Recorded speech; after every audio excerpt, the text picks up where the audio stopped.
YouTube really surprised me. It surprised me because it became such a part of my retirement. I had no idea that YouTube was going to have the impact on me that it does, but it does. When I retired in 2017, I wasn't on YouTube. YouTube wasn't even a part of my life. I may have had an account, but if I did, I didn't really use it. I didn't understand it. I thought YouTube was, for gamers or for younger people. I didn't understand the impact that YouTube had. And maybe back then, maybe it was more designed like that, but it isn't that way today. Anyway, YouTube has played a substantial role in my retirement.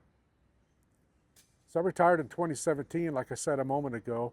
By the way, I'm outside here, kind of a noisy environment. I'm getting my car serviced. So there's traffic, there's stuff going on around here. Hopefully I've got this microphone of mine set up in such a way that you're not hearing a lot of this. But boy, as soon as you press record, everybody shows up. Isn't that the way it is? It seems to be that way with me. Anyway, when I retired in 2017, like I said, I wasn't on YouTube. But in 2019, 2 years after I retired, all of that changed.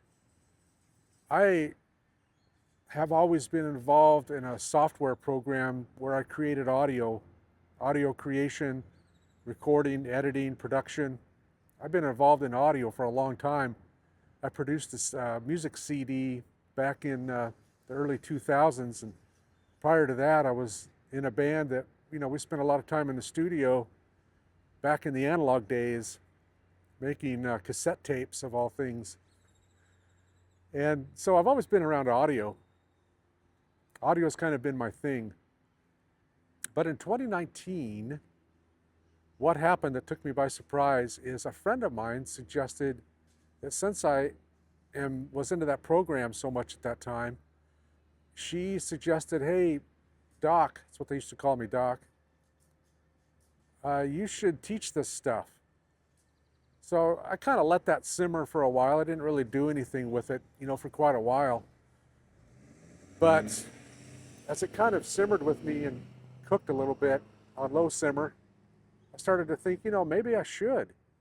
Maybe this would be a supplemental income that I could get. So I set up a online on-demand video course teaching the software, and I was scared to death. I got to tell you, in front of the camera, I'm like, no, I don't like the way I look on a camera. I don't like the way I sound. No, I don't want to do this. And yet I did it. I kind of pushed through those, those early months especially. And I created a course, an online video course, online on demand. And people bought it. I mean, they paid for it. I couldn't believe it. They paid for something that I created. And, I didn't feel it was very good. But evidently somebody did. So I started making videos. And I remember those first few videos that I did, I was scared to death. As soon as I pushed record, I'd like freeze. It's kind of like, what was that show? Maybe it's still on, Antiques Roadshow. Is that still on? You remember that? Where there would always be people in the background kind of looking to see what's going on. They're walking back there and they're kind of looking around, looking over. That's kind of how I felt with those early videos when I would push record. Is I just kind of froze. I didn't know what to do, and I was all stiff. I'm not stiff anymore. But, it was a different environment for me, and I wasn't used to it. And I did that for a year or so before, COVID hit. COVID hit, in 2020, I think? And that's when I really upped my game on my tutorials. I created another YouTube channel called Mike, what is it called? I don't even remember. Called Mike Teaches Audacity or something like that. Anyway, I'll put a link to it below if you want to go look at it. I still have that channel. But I created that channel and got serious about YouTube, and at the same time, I got serious about the courses that I would teach. Those two courses One of them was for podcasters, and the other one was for audiobook narrators. And they really took off. They really sold, especially during COVID when everybody was stuck at home. They had no choice but to watch me, I guess. So, those were good times. Those were good years, good productive years for me. And I really got used to being on camera back then, even though a lot of the time, the shots of me would be down in the corner of the screen with the software kind of up on full screen. So there was a sense in which I was able to hide away. And, it wasn't all about me. It was about the software.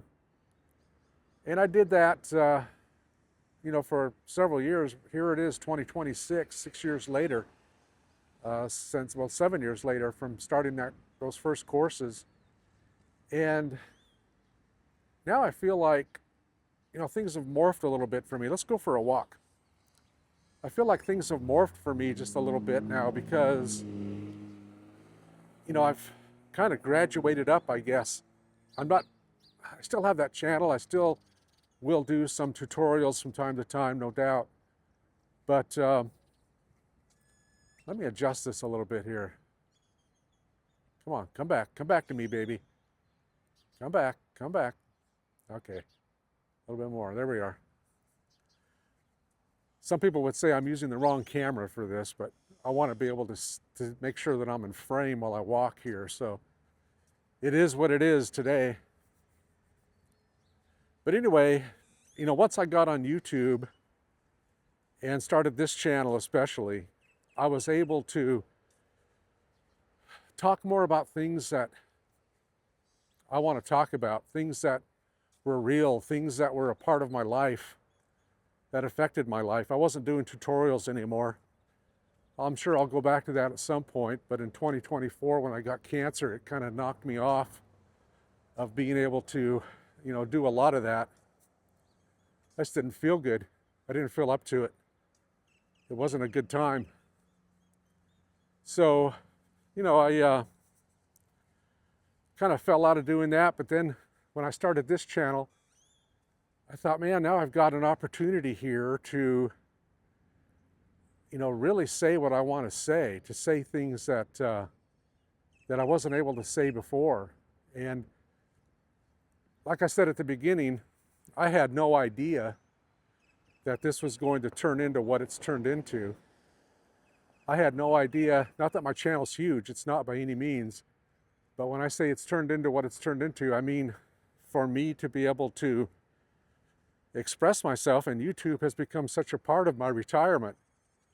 I couldn't imagine being retired and not having a YouTube channel. To me, that just sounds foreign. That sounds kind of weird. I wouldn't want to do that. I wouldn't want to go there.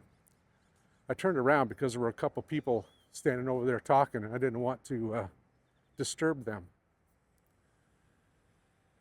Anyway, I wanted to make a quick video while I'm here with, waiting for my car to get serviced, waiting for that to get done, and just talk to you a minute about this.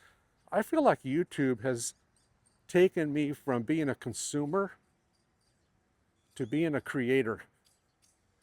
It's taken me from being, I used to watch YouTube videos all the time, but now I get to create YouTube videos too. And I think that's really helped me. It's helped my confidence.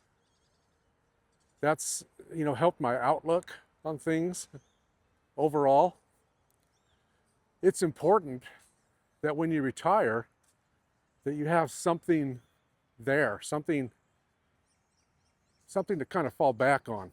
At least that's my opinion. I think that's important. And for me, initially, I had those 2 courses that I taught. So, about a 2-year span between retiring and starting those courses full-time, pretty much full-time. It filled a void. And now with YouTube being what it is in my life, it's filled another void. It's filled a void that gave me something to do, not just something to do, but something to do that I really enjoyed doing. I really enjoy making videos. I really enjoy building a community. My channel's not huge, like I said a minute ago, but that's not the point. The point for me is I get to express myself and I get to build a community. Those are the two most important things I feel that YouTube has given me. Not only that, but camera confidence, which that camera confidence overflows into the rest of life.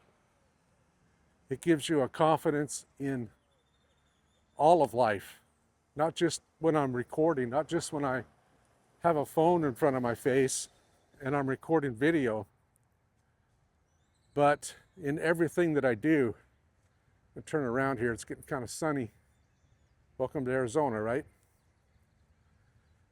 So, it's taken me from consumerism into creativity.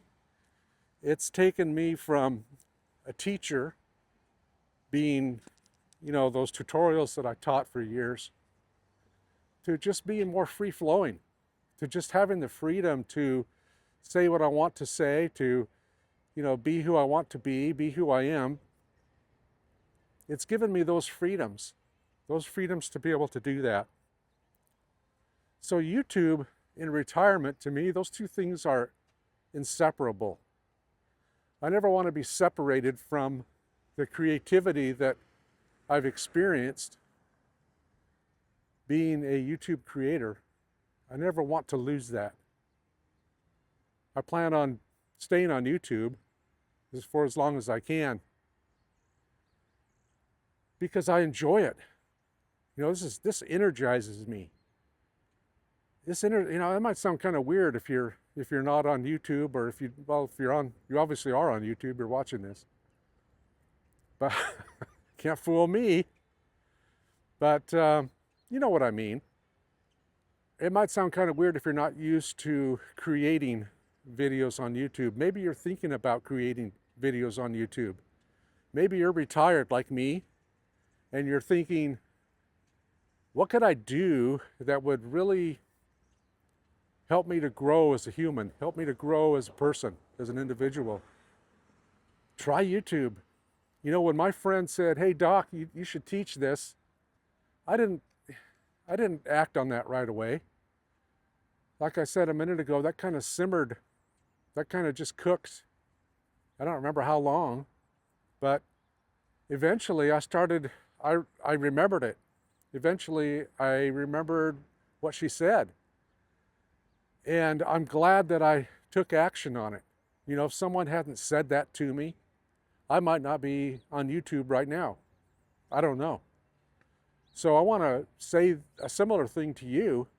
If you're contemplating starting a YouTube channel, maybe you've already got one, but you haven't done any videos, but you're thinking about doing videos, or you're retired, or you're near retirement, or you're contemplating retirement, and you think, what am I going to do in retirement to kind of keep things going, to keep me active?